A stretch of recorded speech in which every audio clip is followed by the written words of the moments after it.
Today on Obsessed with the Best, Alex and I are so excited to talk with Major Jas Boothe. She is a former Army officer. Jas is a Chicago native. She is a Army veteran. She's a cancer survivor. She's a veteran and disability advocate and a speaker who gave over 17 years of service. Please welcome to the show, Jas Boothe. Jas, thank you so much for being here. We're so excited to talk to you. So I want to start with a little bit of background. How did you even join the Army in the first place? What made you interested? It's actually a funny story. It's funny now. It wasn't funny when it happened, though.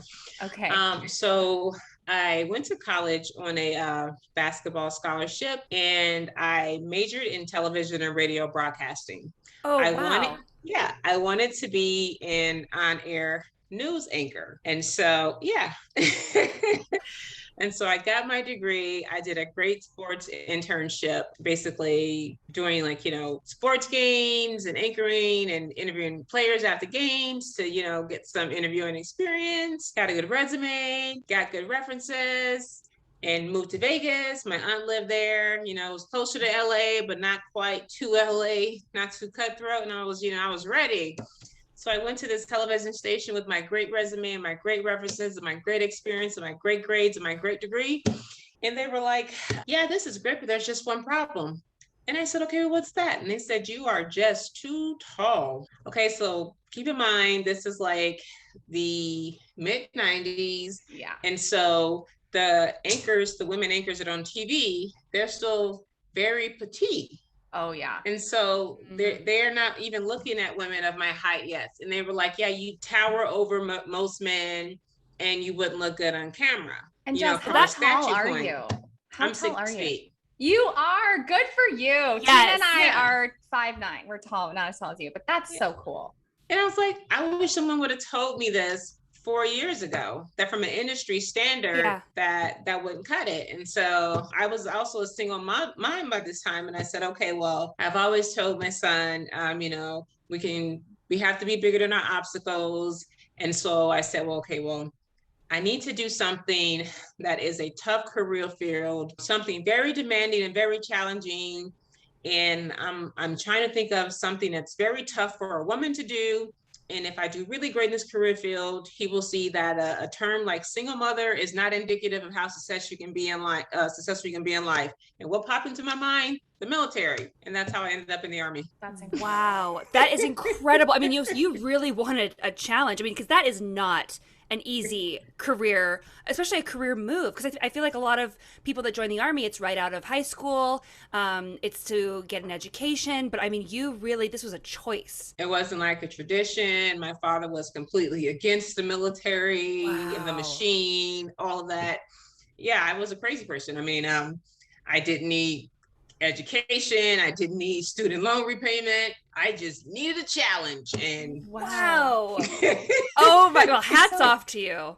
I've been so excited to chat with you because there's so much I don't know about what someone's day-to-day life would be being in the Army. Like, I am in a wildly different business. I don't have anyone in my family like you who had that experience. So can you tell us what it was like for you and what your experience was like, and kind of take us through an average day in your life being in the Army? When I went into the military, I expected it to be different.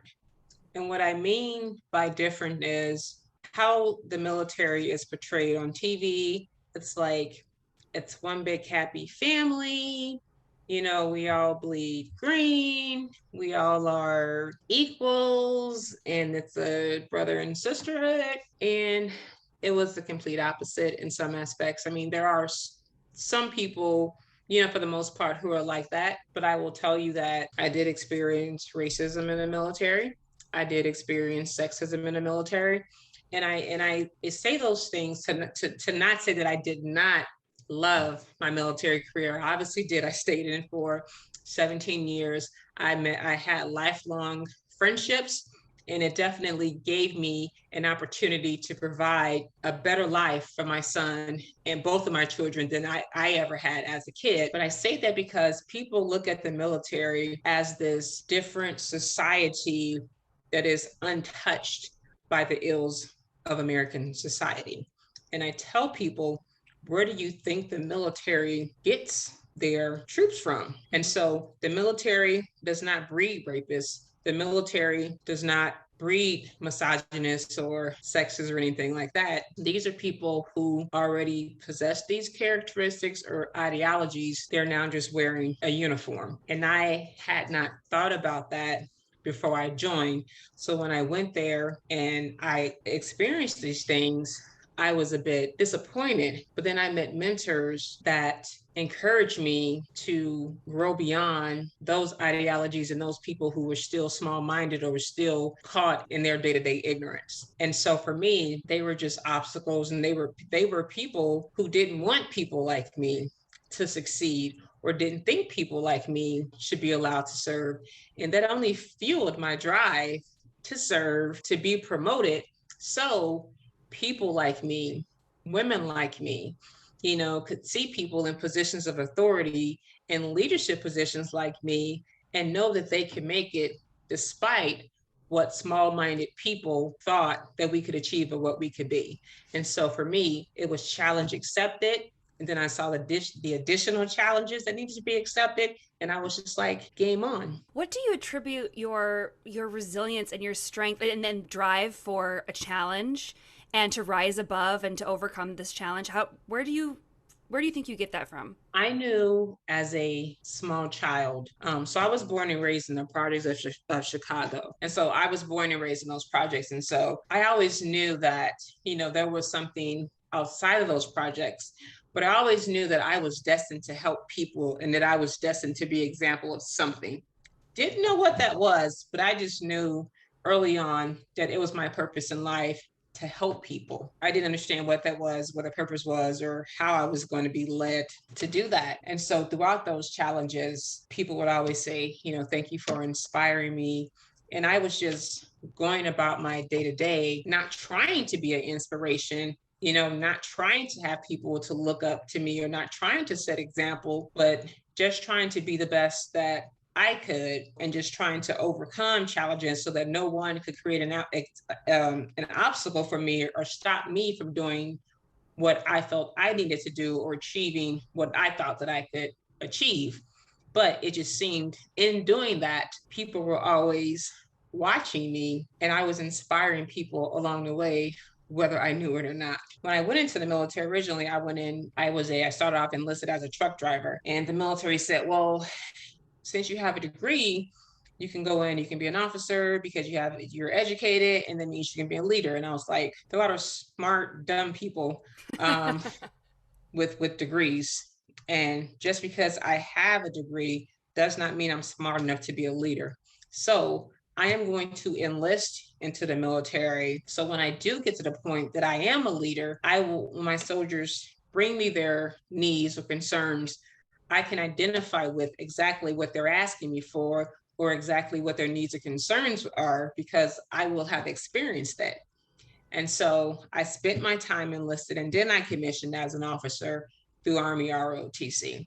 And then I became a human resources officer because then I knew that I would have the most impact with soldiers and their family members because I would have day-to-day involvement with their career and their personnel life cycle. I love that you actually said, I'm going to go and do this and get the experience so I know what the hell I'm talking about when I get to the top. I heard you speaking with another podcast about the fake it till you make it sort of ideology, and that's very prevalent this generation especially, where you just, and I'm so guilty of it, where someone says, can you do this? And yeah, sure, I'll figure it out. And I love what you said. And I wonder if you can speak on that a little bit about, asking the questions, getting the experience so that you are coming from a place of it's very authentic and very educated. Well, for me, it's there are no shortcuts in life. And I tell people, if that's what you need to do, I don't judge anybody. But I think when people say that, it's because they heard someone else say it or someone say, hey, this is how I got ahead and fake it till you make it. And I'm like, what happens at the point that you do get a seat at the table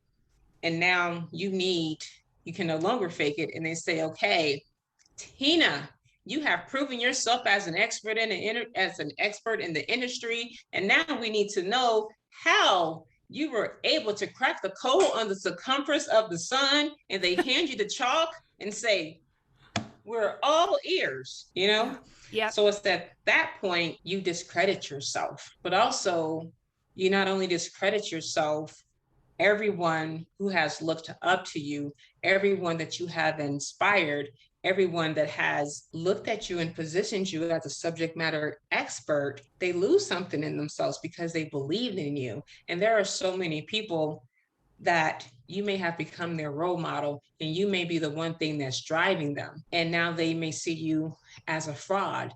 They may see you as a person who really didn't work hard, or a person who has presented themselves as someone who studies 12 hours a day, or, someone who, they did everything they could. They took all the steps. And and basically you just got lucky. I completely agree. You fake it till you make it with confidence, because we all have insecurities, but not with skills. Yes. Not with skills. Excellent you point. Have to learn your skills. I really want to get into your year. That was 2005. And can you tell us where you were, what was going on? You had so many challenges at one time. It's kind of hard to wrap your head around that you are sitting here right now doing so well and inspiring other people. Can you tell us what were the challenges you were facing that year? And I think 2005 was basically the year that brought everything to light for me, because this was the year that I probably was tested beyond measure. And I had a very rough childhood, and I had a very strained relationship with my family for several reasons. And I was always the person that didn't need anybody.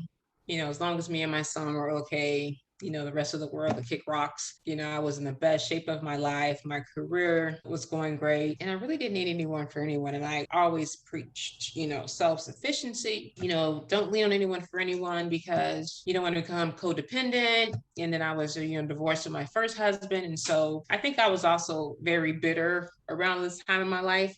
But I was, hiding it among, empowerment and all these kinds of things. But I just hadn't dealt with a lot of trauma. I had just got stationed at the Naval Support Activity in New Orleans, Louisiana. And I got a call. I was a lieutenant at the time, and I got a call that I had won a round trip ticket to Iraq. It's a joke. It's a serious joke. Iraq, Yeah, the vacation of a lifetime. Right. And so I was excited because back in those days, leadership positions, especially in a combat zone, were very far and few between for women in the military. And I was excited because I would be leading a platoon, young men and women. I was a young lieutenant. And so this was a, very important time in my career, to do a very good job and to show people what women could be capable of, and also what minority women could be capable of. And as we were getting trained up and we were going to the farewell ceremony, the young men and women, their parents, looked me in my eye and said, "Please bring my son and daughter back safe." And I said, "I will." And obviously that was a tall order, but I was a parent too. And it was equally important for me, to get back safe as it was for me to get those young men and women back safe. And so we were training August 2005. We were training at Fort McCoy, Wisconsin. The commander called us in at the training and told us a hurricane had hit New Orleans. And most people who are from that area, they frequently have storm systems, so they never evacuate. And so they did not evacuate this time. But this hurricane happened to be New Orleans. All my stuff was already in storage. And not too long after the hurricane, the levees broke. And so that's when it got worse. And right, so this is Hurricane Katrina you're referring to, right? Yes. Yes, that BITCH. Yes.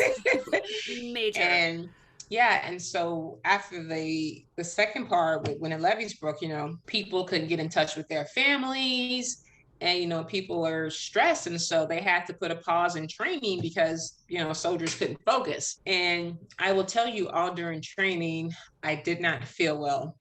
I knew I was sick and something was wrong with me, but I will tell you, unfortunately, during those times, I'm hoping that it's better now. As a woman in the military, and especially a woman in a leadership position, you do not get to have a bad day. I was told this is why women shouldn't be in leadership positions. You're just the type of woman that are going to get people killed. And this is why you'll never be respected. And also, we as women, we don't listen to our bodies enough. Or when we do listen to our bodies, we let people talk us out of it, or we let people convince us that it's all in our head. Mm-hmm. And so when they gave us that 2-week pause, I already knew my stuff was a complete loss, but I was of the mind that I could get material things back. And so I went to the doctor, and once those 2 weeks were up, I got a call from the hospital that said, hey, come over and get your test results. So I went over to the hospital, and I go in, the doctor says, I need you to sit down. I said, I got to, get back to my troops, get back to training. He said, don't even worry about that, because you're not going to be able to deploy, and I'm not even sure about the rest of your military career. And I said, well, what's going on? He said, well, we found a malignant mass in your head, neck, and throat area. And I said, I don't understand what that means. And he said, you have cancer. And I said, no, I don't. Mm-hmm. And he says, I know this may be hard for you to, accept, but you do have cancer. You're stage 2, stage 3. You have a very rare form, an aggressive type of cancer called adenoid cystic carcinoma. It has a 50-50 success rate with treatment, and you need to get treated right away. So go call who you need to call and say goodbye to your troops and get ready, pack up your things to get ready for transport. And it literally happened that fast. Wow. You said something, I watched your Megyn Kelly interview, and you said something really amazing, but also funny, where you said, as soon as I was done with my pity party that no one was RSVPing to, yes, I got myself up. But here's the thing, is like, people have pity parties for all kinds of things. Like your pity party was well-deserved. This is way too much for one person to handle. So I want to know, how the heck did you pick yourself up and start putting one foot in front of the other to kind of pull yourself through that time? Well, so after my cancer got in remission, and so gratefully I was on the top end of that 50%, I did end up homeless and sleeping on my aunt's couch. And every day my son would get up before he went to school and say, hey, Mom, today's going to be a better day. And you remember when I told him a few years ago earlier in his life about beating your obstacles and overcoming your challenges, I just realized that laying on that couch that I was being the biggest hypocrite. And I didn't have enough in myself to get up. For me, I didn't feel enough. I felt like I was worthless.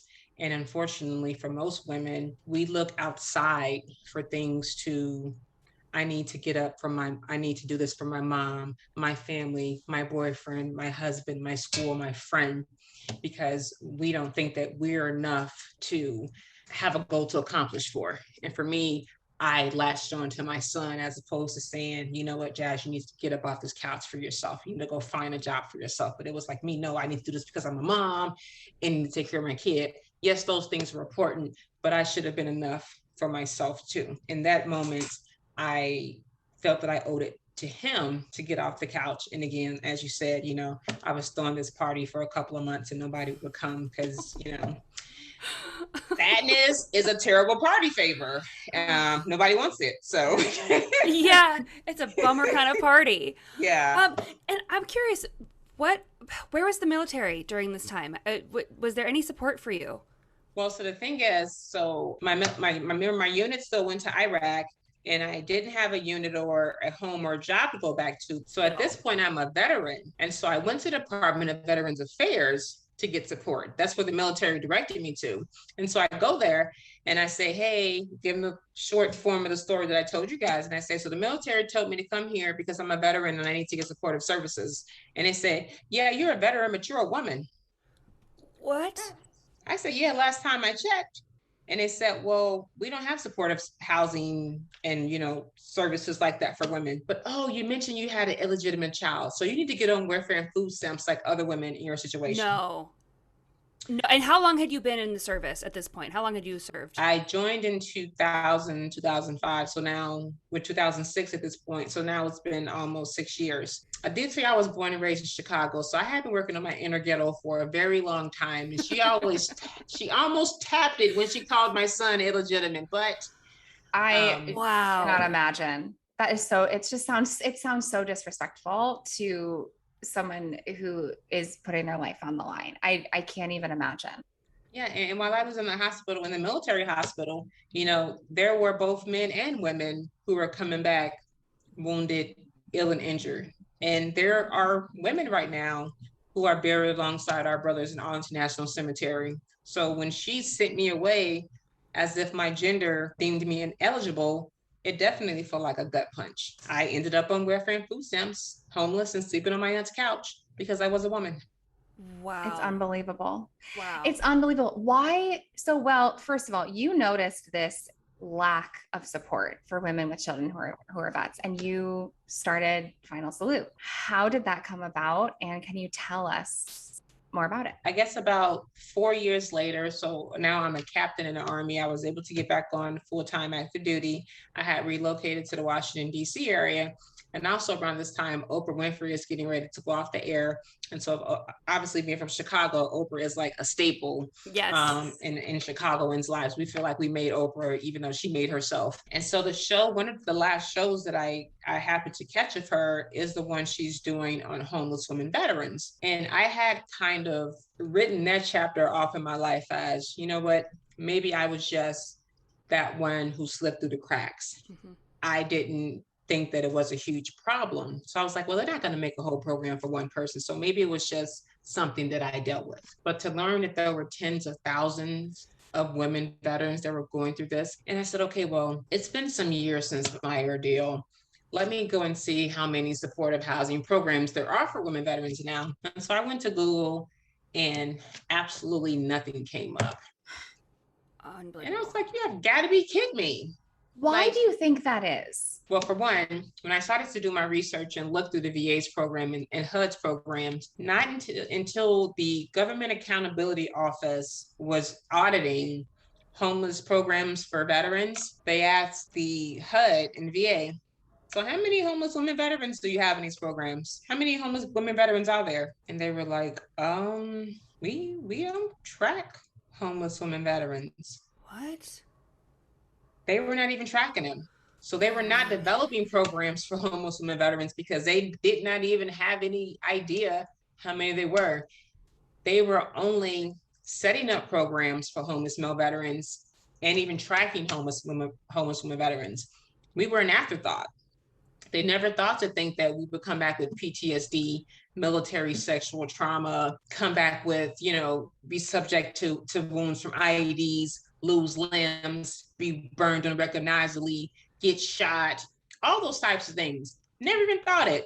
And even as it was still happening, we were continued to be an afterthought. Honestly, my organization started the national conversation on homeless women veterans by creating that organization, creating white papers, going to Congress and talking to every media outlet that we could. That's incredible. That is incredible, Jas. Really, really remarkable. How can we learn more about Final Salute? Our website is www.finalsaluteinc.org. We do have a website. We're also on Twitter. And we also created our flagship event, which is the Miss Vet in America competition, in which we just finished our 10th competition in Orlando this year. And it was amazing. But our mission is to provide homeless women veterans with safe and suitable housing. And we also aid in the prevention of homelessness via emergency financial assistance. I always get that question, how do we prevent, veterans from being homeless? Is it more housing? No, it's by having less homeless veterans. Prevention is the key. We as a nation have been so reactive to veterans. It's like, even the federal definition of homelessness requires you to be physically on the street be homeless or be in an inhabitable environment for them to even give you help. Now imagine being a woman on the street with your child. If you're homeless on the street with your child, what do you think the first thing the police or social services are going to do once they see a woman on the street with a child that's homeless? Take your child. Exactly. So you're not going to say, yes, I'm homeless, or go to any social services and report yourself as being homeless. So they basically put us between a rock and a hard place, which is why when they do that point in time count every year in January, on the coldest day of the year, a woman is not going to have her child on the street, period. But also on one day, on the coldest day of the year, let's go count homeless veterans. But you know who they don't count? They don't count the women who are doubled up with families and family members. They also don't count the women who are continually being beaten by their husbands and domestic partners just so they can have a roof over their heads and their kids can continue to have food. That's the situation that we're being put in by the same government that we swore to protect and defend. That you put your life on the line for. It's just so, it makes me so livid. And I just don't even understand why the system is what it is. Thank God we've got you out there taking these challenges and taking initiative and making these programs. Have you seen a lot of success? Have you gotten to meet any of these women that you've helped, and what has that been like? Yeah, so we've been able to assist over 7,000 women in over 30 states and territories, and provide over 15,000 days of transitional housing. And we've also attributed, you know, a lot of that success to the Miss Better Than American organization and the event that we put on each year, because all these women become ambassadors while they're competing for the title of Miss Better Than America. They're all spread out throughout the continental US. They're all women who have served their countries, or either they're still serving, and they go out to their communities and they advocate. And so each year we have hundreds of these women that are across in their own backyard saying, hey, local congressman or senator or representative, you know, what are we doing for homeless women veterans? You know, how many resources do we have in our own backyard? And so the word is getting out, and, you know, the voices of these 100 are turning into one mighty roar, which is why this event becomes so successful. I have my executive director name is Bob. And so whenever, most of the time they ask me to come up, and I say, Bob, you go up there and talk to them, because I'm tired of talking to them, telling them the same thing. But I tell them that the biggest thing that they can do is to change that federal definition, or give the women who are homeless some type of security to know that if they are truly homeless, that they won't lose their children if they report themselves. So we've already had to be separated from our children when we go off and we serve in these wars and these forever wars. And now we have to come back and potentially face losing our children because of this flawed definition that we have been asked for years to be changed. It's unbelievable. That's a really important detail for you to speak out loud and for people to understand, because I think there's so many people that don't really understand the inner workings and all of these little specific things. So you were a winner of Oprah's standing ovation. So can you tell us, how did it feel to really be recognized in a big public way? Because you've done so much work for people. I bet a lot of days it was very thankless. How did it feel to be really recognized that publicly for all of your hard work? I don't do anything for recognition. Everything I do is to further my advocacy. And I say it was great to have my advocacy be recognized, and to have my mission be further, because obviously Oprah can, you know, she has a much larger reach than I do. Oprah, you know, for all intents and purposes, she is a validator. And I will tell you, she went through me like a fine tooth comb. You know, did you have a boyfriend in the first grade? You know, what's he doing now? You know, jeez. You know, wow. How was your credit? You know, how's your husband's credit? Wow. But, you know, they have to do their due diligence. The same thing when I was going to be a CNN hero. Same process. They need to know that you are really legit. Mm-hmm. You know, and it goes back to that, you know, fake it till you make it thing.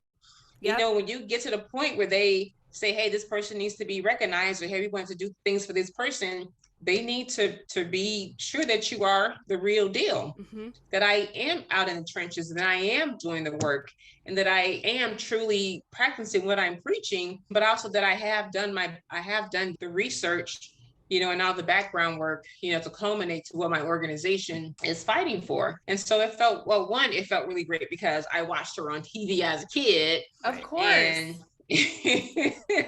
so, you know, it felt great. Probably doesn't remember me now, but again, for my advocacy was great, because I tell people, again, back in my military days when I was, you know, overcoming these obstacles, is you never know who's watching you.